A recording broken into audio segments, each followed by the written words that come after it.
Paz e graça do Senhor Jesus a todos. Bem-vindos ao canal DBD da Assembleia de Deus Madureiras de São Miguel do Araguaia, em Goiás. Nesta exposição bíblica que fundamenta a nossa leitura complementar de sexta-feira, 22 de maio de 2026, nos debruçaremos sobre o texto de Provérbios capítulo 9, versículo 10. Estamos no segundo trimestre da nossa revista Betel Dominical, trabalhando o tema central Neemias, restaurando muros, reconstruindo vidas e renovando propósitos. O foco deste estudo está intimamente ligado à lição 8, a fidelidade e o temor, características que geram confiança. E é imperativo compreender que, no reino de Deus, nenhuma obra permanece de pé sem alicerces espirituais sólidos. Antes de avançarmos nas Escrituras, é necessário estabelecer uma reflexão profunda. O que de fato sustenta as paredes da nossa vida espiritual quando as tempestades da provação inevitavelmente chegam? A história de Neemias relata a reconstrução física de Jerusalém. Mas o texto sagrado sempre aponta para uma realidade muito mais profunda, a arquitetura do nosso caráter diante de Deus. Muros de pedra caem, mas o caráter forjado na presença do Altíssimo, este permanece inabalável. Para compreendermos a totalidade desta leitura complementar, seguiremos uma ordem sistemática. Veremos nesta exposição o princípio da verdadeira sabedoria, as evidências do novo nascimento, o imperativo de andar no Espírito, a necessidade de sermos transformados à imagem de Cristo e, por fim, a fidelidade para a glória divina. Entremos então no primeiro ponto do nosso estudo, o princípio da verdadeira sabedoria, que é o temor do Senhor. Iniciamos pelo fundamento de toda a nossa fé. Qualquer tentativa de restauração de vida ou de renovação de propósitos deve, obrigatoriamente, começar por este princípio bíblico. O texto de Provérbios 9, versículo 10, é absoluto ao declarar: o temor do Senhor é o princípio da sabedoria e o conhecimento do santo, a prudência. Notem que a palavra princípio aqui não denota apenas um começo cronológico, mas sim a essência, a fundação, a causa primária de todas as coisas. Sem o conhecimento de Deus, qualquer sabedoria humana é mera presunção. A fidelidade que gera confiança, que é o tema central da nossa lição 8, está enraizada exatamente neste temor. É fundamental fazermos uma exegese precisa do que realmente significa este temor do Senhor. Não estamos falando de um terror paralisante ou de um pânico desordenado diante de um Deus tirano. Teologicamente, o temor do Senhor é uma reverência profunda, uma submissão absoluta e um respeito sagrado a Ele. É a consciência constante da santidade divina que gera, como fruto natural, a obediência e o afastamento do mal. Foi exatamente este temor reverencial que qualificou um homem como Neemias para liderar e restaurar a sua nação.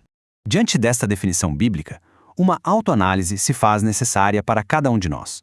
A nossa vida diária reflete de fato um profundo respeito sagrado por Deus, evidenciado por obediência e integridade inegociáveis? Ou tem se resumido a uma religiosidade superficial e exterior? A verdadeira sabedoria, meus irmãos, não é medida pelo nosso acúmulo de informações, mas pela postura submissa do nosso coração diante da majestade de Deus. Avançamos para o nosso segundo ponto, evidências do novo nascimento, a fidelidade e o temor na prática. Precisamos compreender à luz das Escrituras de onde procedem esta fidelidade e este temor reverente. Como conclusão da nossa leitura aponta claramente, estas não são características inerentes à natureza humana decaída. O homem natural não busca a Deus por si só e é incapaz de produzir uma fidelidade genuína.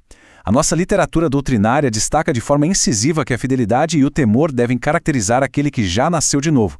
Portanto, estas virtudes não são méritos da força de vontade humana. Elas são o fruto manifesto, a evidência inegável e visível de uma vida que foi completamente regenerada pelo Espírito de Deus. A regeneração, contudo, é apenas o marco inicial. O texto complementar nos lembra que o crente regenerado entra em um contínuo e rigoroso processo de crescimento e amadurecimento em Cristo. Este processo exige diariamente o abandono sistemático das velhas práticas da carne, a nutrição espiritual através da meditação na palavra e um amadurecimento que se comprova na forja do nosso caráter. Não existe vida cristã estática.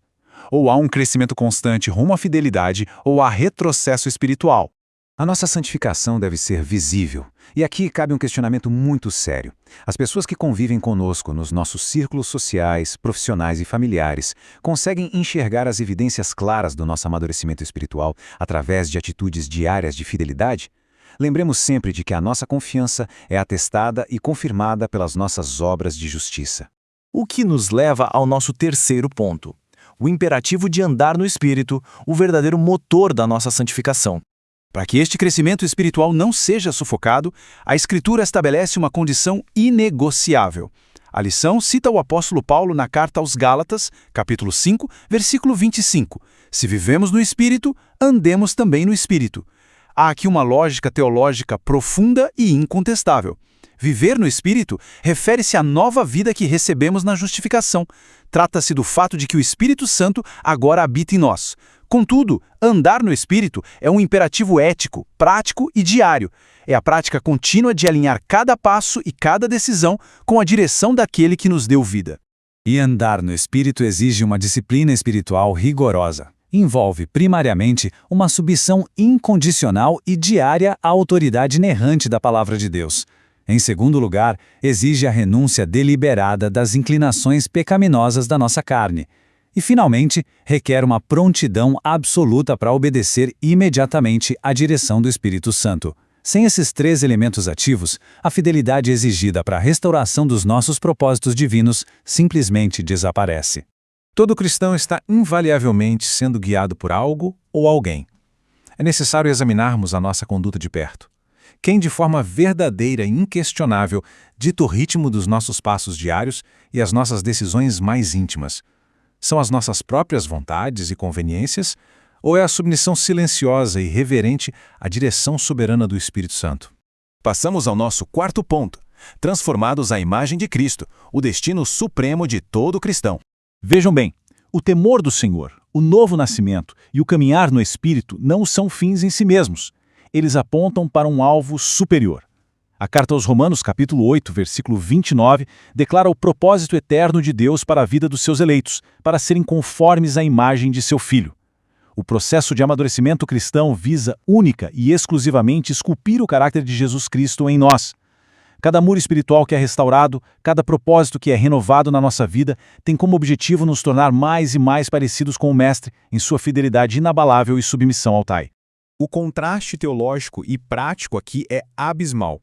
Uma vida espiritual estagnada é invariavelmente guiada pelas circunstâncias e por emoções passageiras. Ela é inconstante e completamente desprovida do genuíno temor de Deus, ruindo diante de qualquer pressão externa, exatamente como os antigos e destruídos muros de Jerusalém antes da chegada de Neemias. Em total oposição a isso, uma vida verdadeiramente transformada reflete de forma progressiva o caráter de Cristo. Ela é sólida, é fiel e é reverente em todas as instâncias, todos os dias da semana. A eficácia da nossa santificação é testada no calor da vivência cotidiana. Quando a sociedade secular, a nossa família e os irmãos da igreja observam o nosso comportamento, o que está sendo refletido ali? Eles contemplam, infelizmente, as constantes falhas do nosso velho homem, ou já é perfeitamente possível enxergar o reflexo nítido do caráter irrepreensível e fiel de Jesus Cristo em nossas atitudes? Chegamos ao quinto e último ponto da nossa análise: fidelidade para a glória divina, o propósito final de todas as coisas. Onde toda essa complexa estrutura de restauração, de temor e de fidelidade deve culminar? Sabemos pela sã doutrina que o fim principal do ser humano é glorificar a Deus. A conclusão da nossa leitura da revista nos exorta com a seguinte diretriz de extrema importância: que sejamos fiéis e tementes a Deus em absolutamente todas as áreas da nossa vida. A verdadeira fidelidade cristã não admite a divisão da vida em compartimentos sagrados e seculares. Nós não podemos ser tementes a Deus dentro do templo e profanos nos nossos negócios. A fidelidade que gera confiança é integral, indivisível e deve permear cada centímetro da nossa existência terrena. O grande princípio teológico da soli Deo glória, glória somente a Deus, exige de nós uma aplicação prática e ininterrupta. Nós devemos viver esta fidelidade, este temor reverente, no rigor do nosso trabalho e na ética absoluta dos nossos negócios. Devemos ser fiéis no santuário que é a nossa família e na aliança inquebrável do nosso casamento. Devemos atuar com zelo e integridade na igreja e no exercício do ministério que nos foi confiado. E, acima de todas as coisas, a nossa fidelidade deve permanecer intacta e purificada no lugar secreto. Lá onde não existem aplausos humanos, mas onde os olhos do Deus onisciente contemplam absolutamente tudo. Para encerrarmos esta exposição exegética, deixo a questão mais importante a ser ponderada no íntimo da nossa consciência espiritual: A nossa retidão e a nossa fidelidade nos pequenos detalhes do dia a dia, naquelas atitudes silenciadas que ninguém aparentemente nota, tem, de forma cabal e irrefutável, glorificado o nome do Senhor nosso Deus? Que o Espírito Santo da verdade ministre esta palavra profundamente em nós, gerando arrependimento e transformação. Esta foi a exposição da nossa leitura complementar desta sexta-feira. Convido a todos a estarem presentes em nossa escola bíblica dominical para continuarmos o aprofundamento desta riquíssima lição 8. O estudo sistemático e reverente da Palavra de Deus é, sem sombra de dúvida, a única base sólida para uma vida de inabalável fidelidade cristã. Que a graça e a paz do Senhor Jesus seja com todos vocês.